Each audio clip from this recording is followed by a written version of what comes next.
Hello and welcome to Hope After. This is a Christ-centered journey towards healing in marriage and a space for couples walking through the impact of hidden pornography.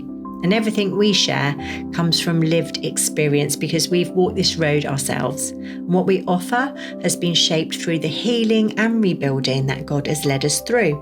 As Scripture reminds us, God restores what's been broken, and we're called to walk with others as that restoration unfolds. So this isn't theory, it's truth lived out and shared carefully with you. Today's episode is about a very difficult question. How do I support my husband with his porn addiction when I'm still hurting? Because this is where many wives find themselves. You may have discovered pornography use recently, or you may have known about it for years.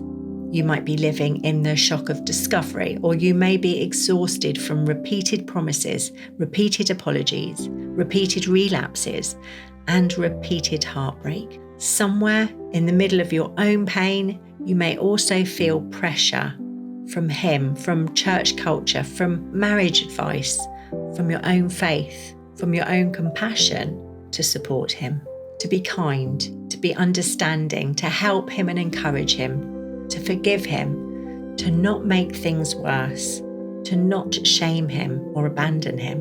And that can create a very painful conflict inside, because part of you may want him to get well. Part of you may still love him. Part of you may want the marriage to recover, but another part of you may feel devastated, angry, numb, confused, disgusted, frightened, exhausted, suspicious, deeply hurt. So today I want to speak into that tension gently and clearly, because supporting your husband must never mean abandoning yourself. When pornography is discovered in a marriage, the wife often finds herself in a position she never chose. She's been wounded by the very behaviour she is then expected to help him to recover from. That's a lot. It's not the same as supporting someone through an illness that has not directly betrayed you. It's not the same as supporting someone through a struggle that has not damaged trust, sexual safety, honesty, body image, and emotional security. Pornography in marriage is not just his private battle when it's affected the covenant, the bedroom, the secrecy, your confidence, the truthfulness, and the safety of the relationship. So when a wife is asked directly or indirectly to support him, she may feel torn. She may think, I want him to get free, but I'm still furious. Or I want to help, but I just don't trust him. Or I want to be compassionate, but I'm just feeling broken. I want our marriage to heal, but I cannot carry his recovery. I don't want to shame him, but I also don't want to pretend this hasn't destroyed me. I don't know how to be loving without losing myself. And if this is where you are, I want to say this very clearly. That conflict makes sense. You're not cold because you're struggling to support him. You're not unforgiving because you still have questions. You're not cruel because you need boundaries. You're not unchristian because you cannot simply become his cheerleader while your own heart is bleeding. I think it's one of the hardest places for a wife to be, because you have that sympathy for the addiction side of it, but you're also the person who has been hurt by it. And husbands can sometimes underestimate that. They may want support and encouragement and reassurance that they're not a terrible person, but you're also trying to survive the impact of what has happened. And if you're expected to help him recover before anyone has really cared for your wound, that can feel like another injustice. It's almost like he's saying, please help me feel better about the thing that devastated you. And that's rather a big ask. Yes, the husband needs support, but you cannot be the only place that he gets it from. Support doesn't mean responsibility. It's one of the most important distinctions that I can make. You can support someone without becoming responsible for them. Support might mean you're willing to have honest conversations. Responsibility means you're expected to manage his behaviour. Support might mean you encourage him to seek proper help. Responsibility means you're the one researching everything, setting everything up, checking everything, chasing everything, and carrying the fear of whether he follows through. Support might mean you're honest about what helps you feel safer. Responsibility means you become the monitor of his devices, his mood, his temptations, his internet use, his honesty, and his recovery. Support might mean you acknowledge genuine effort when you see consistent change. Responsibility means that you have to keep him motivated so he doesn't relapse. That's not support, that's burden. And many wives find themselves carrying it without realizing. They become detective, counsellor, accountability partner, emotional manager, spiritual encourager, sexual reassurance provider, and crisis responder. But a wife cannot heal if she's also been asked to manage the very thing that wounded her. His recovery must belong to him. That doesn't mean he walks alone. It means he must take ownership. He needs to seek accountability that's not dependent on you. He needs to be honest without being forced. He needs to bring things into the light without waiting to be caught. He needs to learn what drives the behaviour. He needs to take practical steps with devices, habits, stress, secrecy, and temptation. He needs to pursue recovery because it's right, not because you're watching. You can support recovery, but you cannot be the recovery plan. Many wives feel guilty for not being more supportive, and that guilt can come from many places. It might come from compassion. You see his shame, you see his distress, you see how he hates what he's done, and you see his tears, and part of you wants to comfort him. It might come from faith. You believe in forgiveness, grace, redemption, and restoration, so you don't want to harden your heart. It might come from fear. You worry that if you're too hurt, too angry, or too boundaried, he will relapse, withdraw, give up, or blame you. It might come from past patterns. Maybe you've always been the emotional fixer in the relationship. Maybe you're used to managing other people's pain before your own. It might come from pressure. Perhaps he's said things like, I need you to help me, or you're making it harder, or I can't recover if you keep bringing it up. But guilt is not always telling the truth. Sometimes guilt is simply a sign that you're stepping out of a role you were never meant to carry. You can be kind without being responsible. You can be compassionate without being available for every recovery conversation. You can forgive without removing boundaries. You can want him well without making yourself unwell in the process. Some husbands are tempted to lean rather heavily on their wives, especially at the beginning, because she is the person that they need the most reassurance from. And she's the person that they're going to fear losing. But if he keeps going to you to soothe his shame, he may be asking you to comfort him for the pain he's caused. And that can feel a little upside down. There needs to be space for his remorse, yes, but his remorse cannot become the centre while your wound gets pushed to the side. That's why outside accountability matters so much, not because you're excluded as the wife, but because you shouldn't have to carry the whole weight of your husband's recovery. He needs somewhere appropriate to take the recovery work, and this gives you room to heal. So what does support look like without self-abandonment? What does it look like when you're still hurting? It might be much smaller and calmer and more boundaried than you imagine. Support could sound like, I want you to recover, but I can't be your accountability partner. Or, I'm willing to hear what steps you're taking, but I cannot manage those steps for you. Or, I need you to find proper support away from me. Or, I can acknowledge effort, but I can't reassure you constantly when I'm still trying to feel safe. Or, I care about your healing, but I also need my own healing to matter. Or, I'm not rejecting your recovery, but I am refusing to become responsible for it. Support might mean asking once, what is your plan for accountability? And then allowing your husband to answer with action, not just emotion. Support might mean agreeing to a weekly check-in rather than living in constant daily crisis conversations. Support might mean saying, I can talk about this for half an hour, but then I need to rest. Support might mean saying, I'm too triggered to discuss this tonight. We can return to it tomorrow. Support might mean telling the truth about what helps safety rebuild. For example, I feel safer when you are honest before I ask. I feel safer when you don't minimize or become defensive. I feel safer when you tell me what support you've arranged. I feel safer when you understand that my healing may take time. Support doesn't have to be soft and endlessly available. Sometimes the most loving support is honest boundaries. It may also help to name what support is not. Support is not pretending that you're okay when you're not okay. Support is not protecting him from the consequences of his choices. Support is definitely not becoming sexually available to prove you're forgiving. Support is not allowing him to avoid accountability because he feels ashamed. Support is not accepting secrecy because he says talking about it's too difficult. Support is not letting your pain disappear so his recovery can stay comfortable.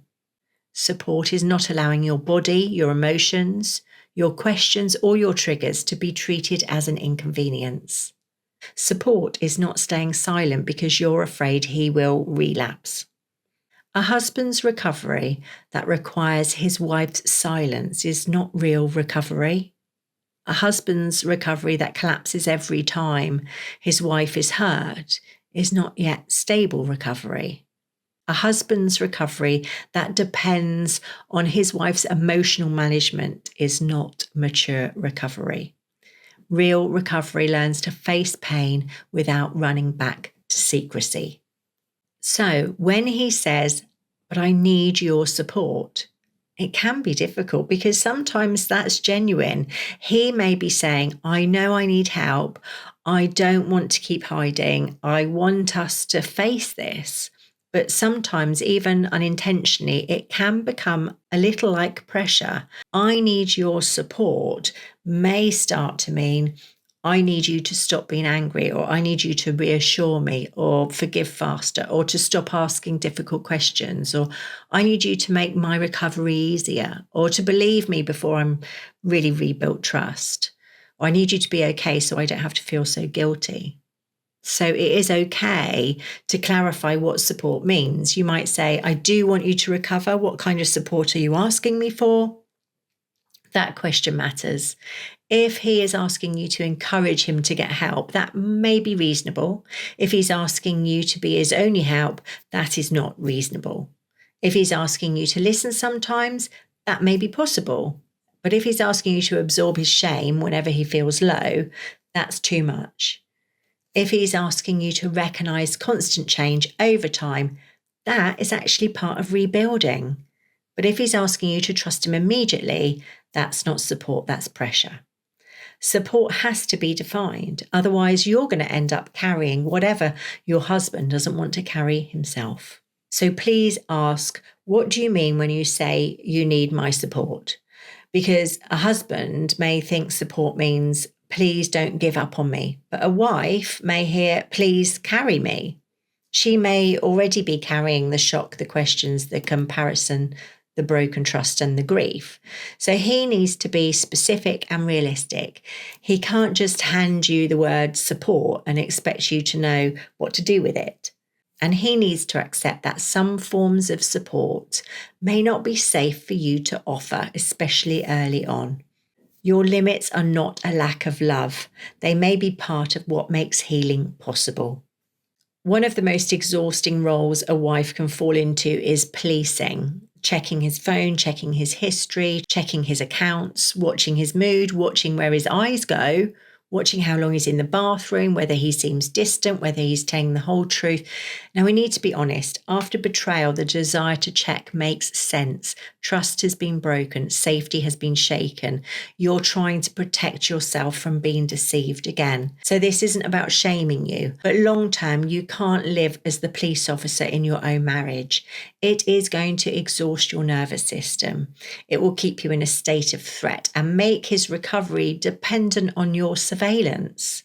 And it will create a terrible cycle where he becomes passive and you become hyper vigilant. I know this from experience. A healthier approach is for the husband to create transparent structures that don't rely on being caught.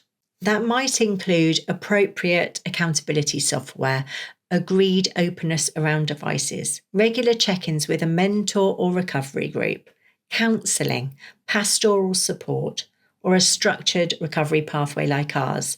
The important thing is that your husband is proactive, that he's not waiting for you to ask, that he's not irritated that you need safety, that he's not saying, you can check my phone if you want, while making you feel controlling for doing so. He's saying through his actions, I understand that trust was broken. I'm taking responsibility for rebuilding safety. I'm not expecting you to monitor me into maturity. That's very, very different. So what about encouragement? Encouragement can be a beautiful thing, but after betrayal, encouragement can also feel complicated. You might be thinking, why should I praise him for doing what he should have done all along? Or why should I encourage him when nobody's encouraging me? Or why does he get applauded for honesty after years of secrecy? Or why am I expected to be grateful for basic faithfulness? Those questions are understandable. You don't have to throw a celebration because he's begun telling the truth. At the same time, when genuine change becomes consistent, some wives may want to acknowledge it. Not because he is owed applause, not because you're responsible for keeping him motivated, but because truth and change can be named where they are real. There is a difference between encouragement and emotional caretaking. Encouragement might sound like, I noticed that you arranged that accountability meeting yourself. That really does help me feel that you're taking this seriously. Or, I'm still hurting, but I do appreciate that you told me the truth without me having to ask. Or, I'm not ready to fully trust, but I can see that this is different from before. That kind of encouragement doesn't deny your pain, it simply names reality. But you're not obliged to provide encouragement on demand. And your husband shouldn't require your praise in order to keep doing what is right. You need support too. This is vital. The husband needs support for recovery. You need support for betrayal trauma. Both things can be true at the same time, but the wife's support, your support, mustn't be treated as an optional extra. You need somewhere safe to process the shock, the anger, the grief, the body image wounds, spiritual confusion, sexual fear, and broken trust. You're going to need a trusted friend, a counsellor probably, pastoral support most likely, betrayal trauma resources. You're going to need journaling, prayer, rest, space and time. You're going to need to stop managing his feelings long enough to hear your own. And you're going to need to ask, what do I need to feel safe today? What am I carrying that's not mine? What boundaries would help me breathe? Who can support me without minimizing this? What do I need before we talk about intimacy? What do I need to bring into the light with God? Your healing is not selfish. It is not a distraction from his recovery. It's part of the whole picture. Because a marriage cannot truly heal if only your husband's struggle is given language and care. Your wound needs language too. Often, the addiction becomes the main character in the marriage. Everything starts revolving around whether your husband is okay, whether he's tempted, whether he's relapsed, whether he is feeling ashamed. And you can disappear in that. And that's why we have to keep saying that your healing matters too. Not after he is better, not once things calm down, but now. Because what happened has affected you too. It's affected you deeply. And if the couple only focus on stopping the behaviour, but never tend to the wound, they may end up with sobriety, but not safety. For Christian wives, the question about faith, forgiveness, and boundaries can feel especially heavy. You may wonder what God expects of you. You may worry that boundaries are unloving. You may feel pressure to forgive quickly. You may fear becoming bitter. You may believe that you should be more gracious or patient and supportive. And yes, Christian marriage does call us to love, but love is not the same as enabling. Forgiveness is not the same as pretending trust has been rebuilt.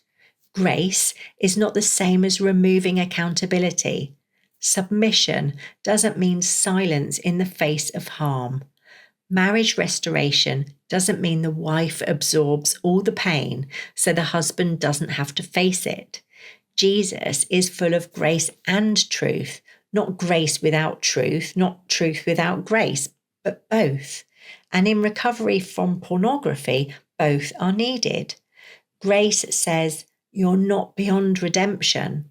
Truth says, this caused real damage. Grace says, healing is possible. Truth says, healing requires honesty, repentance, and change. Grace says, shame doesn't have to have the final word. Truth says, secrecy cannot continue. Grace says, God can restore. Truth says, restoration isn't the same as rushing. So if you're trying to support your husband while you're still hurting, you do not need to choose between being Christian and having boundaries. Healthy boundaries may be part of the truth that makes real grace possible. Here are some examples of practical boundaries that might help you support without self-abandoning. You might say, I'm willing to have a recovery conversation, but not late at night when I'm exhausted. Or I need you to have accountability. Or I'm not ready for sexual intimacy while I still feel like this. Or I don't want graphic details, but I do need honest answers to the questions that affect my safety. I need you to tell me if you relapse rather than waiting for me to discover it. I need you to stop minimizing by saying it was only porn. I need space when I'm triggered, and I need you to not punish me for needing that space. I cannot be the person you come to every time you feel shame. You need another safe person to support that.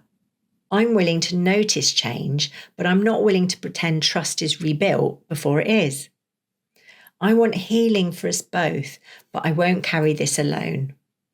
Now, those aren't punishments, they're clarity, and clarity helps both people know what's safe, what's not safe, and what needs change.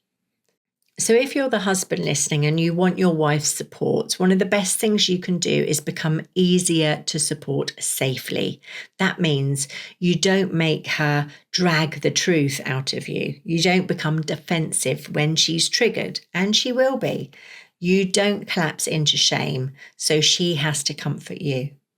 You don't expect her to trust words that have not yet been supported by time. You don't pressure her sexually as proof of forgiveness. You don't make her responsible for finding your help. You don't treat her questions as attacks when they're often attempts to find safety. You don't say, I'm trying, while refusing structure, accountability, or honesty.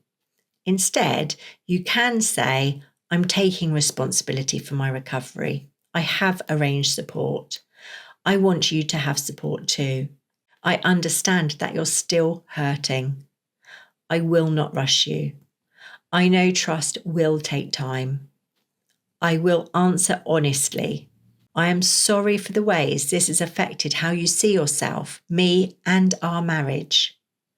I'm committed to change whether or not you're able to encourage me today. That is the kind of posture that may, over time, make support feel safer for her to offer. I think that phrase, become easier to support safely, is really important because sometimes the husband wants the support, but his behaviour may still feel unsafe. He may still be defensive or vague, passive, or easily overwhelmed by shame. And then you're expected to support him while also protecting yourself from him emotionally. That's exhausting. So, one of the kindest things a husband can do is to take responsibility clearly enough so that you're not constantly wondering whether he really means it. Consistency then becomes its own form of reassurance. Now, there may be seasons when you simply cannot support your husband very much. The wound may be too raw, the deception may be too recent. There may have been too many relapses, and you feel emotionally unsafe. You may be dealing with trauma, children, work, health, the menopause, finances, or years of exhaustion. And in that case, your support may be limited to something very basic. I want you to get help, but I don't have the capacity to be part of the process right now. That's okay. That might be the truth. And that truth is better than forced support that turns into resentment, collapse, or emotional burnout. Because believe me, if you're doing it all and you're putting in the support that you don't have the capacity to give, you will end up feeling that resentment. You will end up collapsing. You will have the emotional burnout. There is a difference between refusing to support recovery and recognizing that you are too wounded to carry close involvement in it. A husband who's serious about recovery will still pursue help. He may grieve that you're not able to be more involved, but he won't use it as an excuse to stop, because his recovery cannot depend on your emotional capacity. It must be rooted in his own repentance, responsibility, and desire to change.